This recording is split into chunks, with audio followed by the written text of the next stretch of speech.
Genesis chapter 21, verses 1 to 34. The birth of Isaac. The Lord dealt with Sarah as he had said, and the Lord did for Sarah as he had promised. Sarah conceived and bore Abraham a son in his old age, at the time of which God had spoken to him. Abraham gave the name Isaac to his son whom Sarah bore him. And Abraham circumcised his son Isaac when he was 8 days old, as God had commanded him. Abraham was 100 years old when his son Isaac was born to him. Now Sarah said, God has brought laughter for me. Everyone who hears will laugh with me. And she said, Who would ever have said to Abraham that Sarah would nurse children? Yet I have borne him a son in his old age. Hagar and Ishmael sent away. The child grew and was weaned, and Abraham made a great feast on the day that Isaac was weaned. But Sarah saw the son of Hagar the Egyptian, whom she had borne to Abraham, playing with her son Isaac.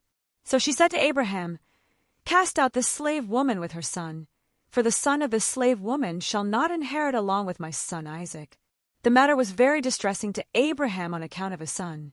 But God said to Abraham, Do not be distressed because of the boy and because of your slave woman. Whatever Sarah says to you, do as she tells you, for it is through Isaac that offspring shall be named for you. As for the son of the slave woman, I will make a nation of him also, because he is your offspring.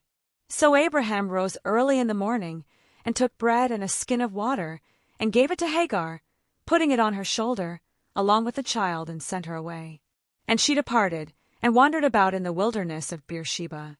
When the water in the skin was gone, she cast the child under one of the bushes.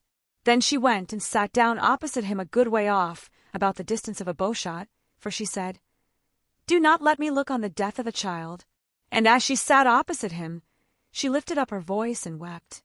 And God heard the voice of the boy, and the angel of God called to Hagar from heaven, and said to her, What troubles you, Hagar? Do not be afraid, for God has heard the voice of the boy where he is. Come, lift up the boy and hold him fast with your hand, for I will make a great nation of him. Then God opened her eyes, and she saw a well of water. She went and filled the skin with water, and gave the boy a drink. God was with the boy, and he grew up. He lived in the wilderness, and became an expert with the bow. He lived in the wilderness of Paran, and his mother got a wife for him from the land of Egypt. Abraham and Abimelech make a covenant. At that time Abimelech, with Phicol the commander of his army, said to Abraham, God is with you in all that you do. Now therefore swear to me here by God that you will not deal falsely with me or with my offspring or with my posterity, but as I have dealt loyally with you, you will deal with me and with the land where you have resided as an alien. And Abraham said, I swear it.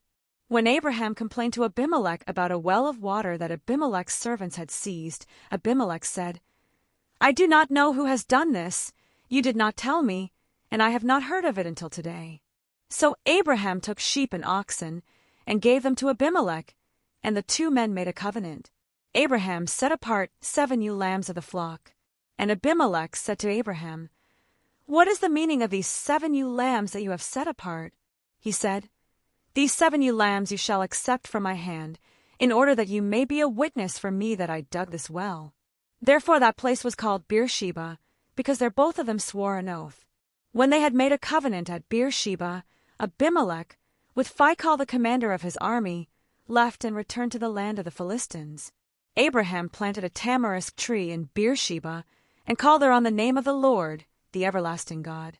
And Abraham resided as an alien many days in the land of the Philistines.